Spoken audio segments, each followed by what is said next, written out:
studied mice and rats. In the mice, we did C57 black 6 mice, male, 7 to 8 weeks old.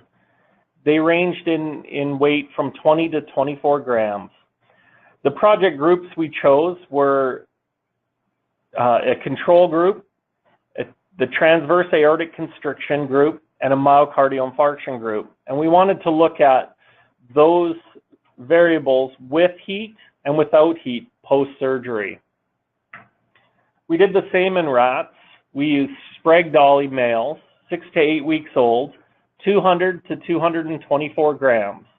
We had the same groups with the same surgeries, except in the rats for that side of the study.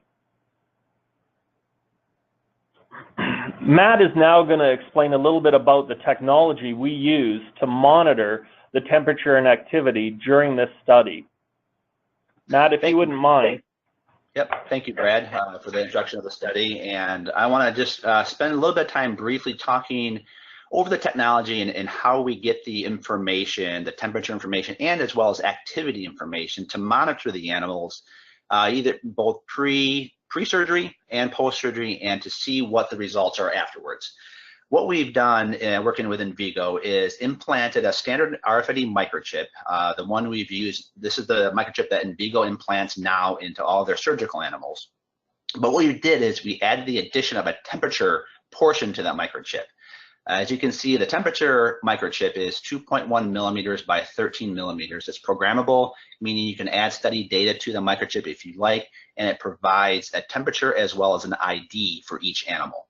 It's good for all species, so mice, rats, even large animals as well. So this goes a little bit beyond just the mice and rats, but it's good for all species to grab their temperatures. They come in a sterile cannula, so we know that when they go in the animal, they're perfectly sterile, not to cause any infection or any local reaction once the implant is in. And they can be implanted subcutaneously or IP. In Vigo, and we were talking in discussions about where is the best place to implant it, and we decided that the IP implantation route was the best, so we can gain a core body temperature of the animal.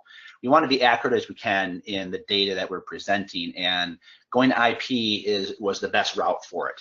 We can go sub-Q, and Brad has done studies, or called projects, that correlate in rats the IP temperature, the subcutaneous temperature, and rectal temperatures, and he has the data that he'd be happy to share with others. We found that IP for this instance would be the best because we want to present core body data. If it was sub-Q, which it can be, definitely go sub-Q, is there can show a increase or decrease based on the heat source. Is it up against the cage wall? Is it right against the heating source? And it can give us some false data of what the temperature microchip is showing, because it's not a true core body temperature, it's actually a sub-Q, and we're getting some issues with the heat source. So IP is the best route for this system. The little graphic on the left shows a antenna reader plate. So in that plate, we have an RFID reader mechanism and 6 antennas. We call them 6 zones is what it is. So any plastic cage that you would put on the reader plate, we can start asking questions. And the questions we ask is, who is next to the antenna, what's the ID, and what's your temperature? And that sends that data to a software system to collect the data.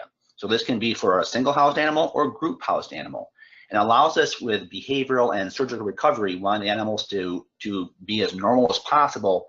And so group housing animals is best, but sometimes we can't. So again, it could be either a group house or single housed system. Can you advance the slide, please, Brad? What I want to show next, and the next slide, is going to be a short little video looking at the software. So the software you can see on the left is what you actually see either remotely or in the room itself here. And the little video on the right, it's a little blurry, and these are mechanical mice, just to give a good idea of what's happening here, but what's happening in the cage. So as you can see here, we have 6 zones, and as the animal passes from zone 1 to zone 2, or 3 to 4, that's an activity data point we call. That's activity 1. That's a 1 value here. So every time a mouse walks over the antenna, we ask the question and we get the ID, the temperature, and time and date stamp, as well as the zone, and we can record that data.